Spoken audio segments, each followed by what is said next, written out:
Welcome to the video for C6.1.7, which is about extracting iron. So before we start this lesson, we need to just quickly revisit some previous learning. So in C4.1.6, the reactivity of elements, we learned that more reactive elements can displace a less reactive element from its compound. So we've met displacement reactions before, both for metals and for halogens. And we revisited this in C6.1.6, extracting metals. So in this lesson, we learned the definition of an ore. So an ore is a rock or mineral that contains enough metal to make it economically worth extracting. And we also met this application of displacement reactions in that carbon can be used to extract a metal from its ore if the metal is less reactive than carbon. So our learning objectives for today are to describe how iron is extracted from its ore, to write balanced symbol equations to represent what happens in this process, and identify the types of reactions involved in this blast furnace process. So we'd normally show you this in the lab, but you can look on YouTube. There's loads of thermite reactions. The periodic table of videos from Nottingham University have got quite a good one. So in this reaction, you can take iron oxide and react it with aluminium. Aluminium is more reactive, so it removes the oxygen from the iron ore and turns it into iron, so we can get pure iron. Now, economically, this is a disaster because aluminium is very expensive, so you wouldn't use it on a large-scale process. The other reason that you wouldn't do it on a large-scale process is if you watch the video, it's quite an explosive reaction. It's very vigorous. But it's the same principle of using displacement reactions to extract an element from its ore. Now, we can look at what sort of reaction this is in terms of oxidation and reduction. So we know it's a redox reaction. We can show this by looking at the two half equations. So if you look at it in terms of just oxygen, so the iron is quite obviously losing oxygen in this process, so it's being reduced, and the aluminium is quite clearly in that chemical equation gaining oxygen, so it's being oxidized. But we need to be able to look at this in terms of electrons as well. So if we look at the half equations, so the iron on the left-hand side is Fe3+, that's gaining free electrons to become just the iron element, and that's reduction, because remember, oil rig oxidation is loss, reduction is gain when we're talking about electrons. If we look at the other half equation, aluminium goes to give Al3+, plus free electrons, so the aluminium is losing electrons, which we know is oxidation. So these are the ionic half equations that we've met before. So if we look back at our reactivity series, so this is the reactivity series for the metals that we saw in the last lesson, and you can see carbon on there is in red because it's not a metal. So we don't want to use aluminium because it's too expensive, but we can use carbon instead. So remember, a metal that's more reactive than carbon is always extracted using electrolysis because you can't use carbon; it's not reactive enough. If the metal is less reactive than carbon, then we can use carbon. So we're going to look at iron today, and you can clearly see on that reactivity series, iron's less reactive than carbon, so therefore we can use carbon to extract it. So there's a picture here of a huge container called a blast furnace, and that's what's used to extract iron from its ore. There's a good RSC video called Iron and Steel that you can have a look at if you want to see more of the industrial process. So some quick facts about iron before we start. So iron's moderately reactive. So if you think back to the reactivity series, about halfway up. The iron ore, the name for that, I can't pronounce it very well, but it's hematite. You can see it written down there.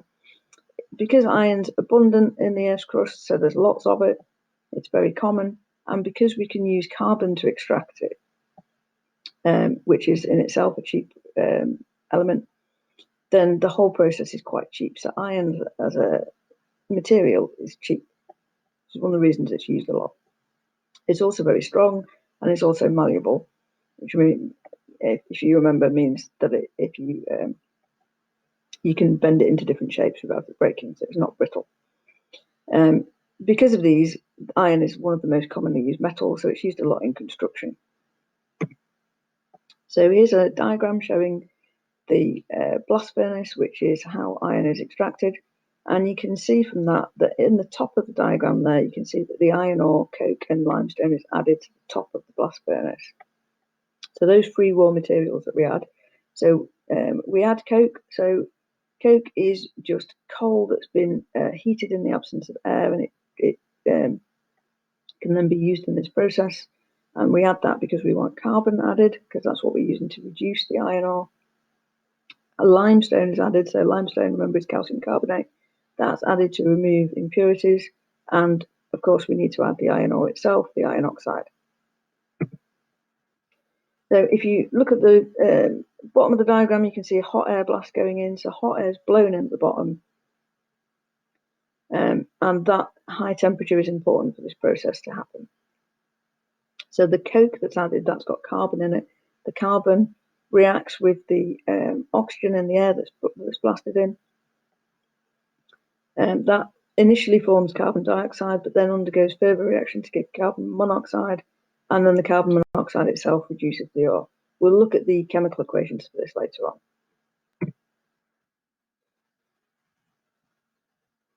So this diagram here just is the same diagram that was on the previous thing. So as you can see, if you look at the diagram, you've got the raw materials coming at the top, you've got the hot air blasting from the bottom, and then you've got the molten iron at the bottom. So molten, remember, just means melted. So because it's melted, if you have a tap hole at the bottom, you can then just run off the molten iron when it collects. And that comes out about 96% pure. So as we said, the limestone before was added to get rid of the impurities. So it reacts with the impurities, which is mostly sand, and that forms a substance called slag. And as you can see by the diagram, this floats on top of this is also molten, so it's melted, and that floats on top of the molten iron because it's less dense than the molten iron. And so you have a separate tap hole to remove that. And even though it's a waste product, it does actually have a use of its own. It's used in road building. So you can see at the top, hot waste gases. This is carbon dioxide and nitrogen. So the nitrogen has come from the air and the carbon dioxide has come from the reaction of coke with the oxygen and air. So those hot gases are removed from the top of the furnace. We need to know the reactions for each of these stages. So the carbon reacts with oxygen to give CO2. The CO2 then reacts with further carbon to give 2CO, so that's carbon monoxide.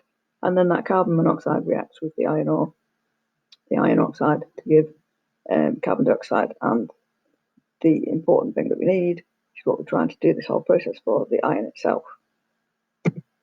We also need to know the reactions for removal of impurities. So calcium carbonate, it decomposes when it goes in there under the hot temperature to give calcium oxide and carbon dioxide. And that calcium oxide reacts with the silicon oxide, which is from the sand, to give CaSiO3, which is our slag.